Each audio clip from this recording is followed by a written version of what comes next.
Darel Carey says about op art, there is no space. Everything functions as a line.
So a few things that I am noticing about Darel Carey's work is that he does have sort of a guiding line where he's bringing these points to, but he always does one section at a time, then sort of bringing that mountain point together. Something really amazing about the final product is the actual scale of what he's doing. To put it on the wall like this with electric tape just really just changes this feel. So you can do this too. Practice a little bit beforehand. I've tried it many times and have not necessarily mastered it. There is a kind of a zen quality to working on a project like this and getting those repeating lines, just repeating straight lines to come to that point and meet each other and all come together at the end. Use it as an opportunity to zen out and then step back and create something really cool. If at first you don't succeed, try again.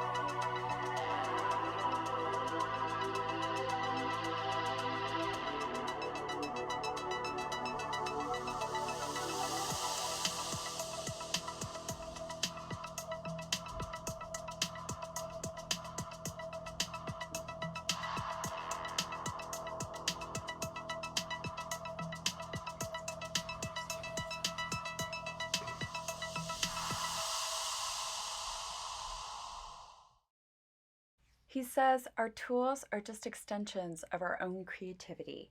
A cheap pencil can be powerful in the right hands. Look at his work and think about how it makes you feel. Noticing, realizing, and thinking about that is really just a series of straight lines. Here's another work by Darel Carey. Watch as he makes the line and try to evaluate what is his methodology.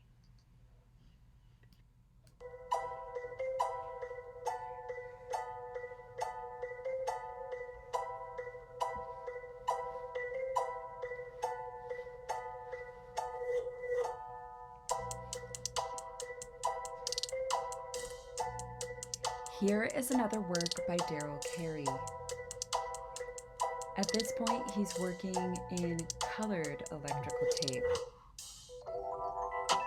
What he does here is he actually takes the center and weights it with lighter tape so that it's going to add to the dimensionality. If you look really closely, I believe he slowly starts to introduce the darker colors, and then on each one switches to more and more of a rotation of a darker red, eventually switching to black, and then switching to a rotation of black and red, and eventually switching to black. Again, noticing if you do want to reproduce his work, he's always bringing two straight lines to a point. He draws the series of lines, or creates the series of lines in the curve, then brings the other side to the point.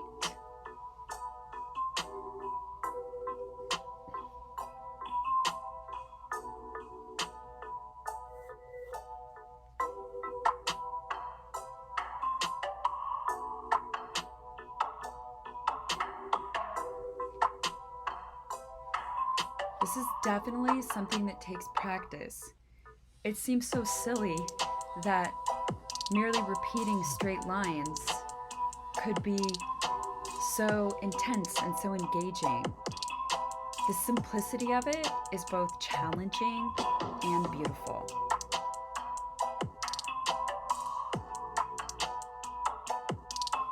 Watch the next few videos to review his method for how to do this.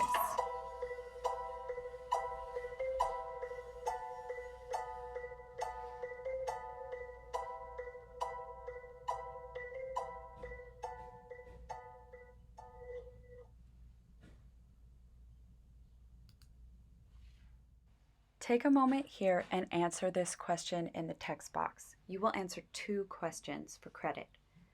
What do you think Daryl Carey means when he says, quote, "Our tools are just an extension of our own creativity. A cheap pencil can be powerful in the right hands"? Take a moment now and answer this question. Jot it down, wait till the very end, and answer both questions at the same time.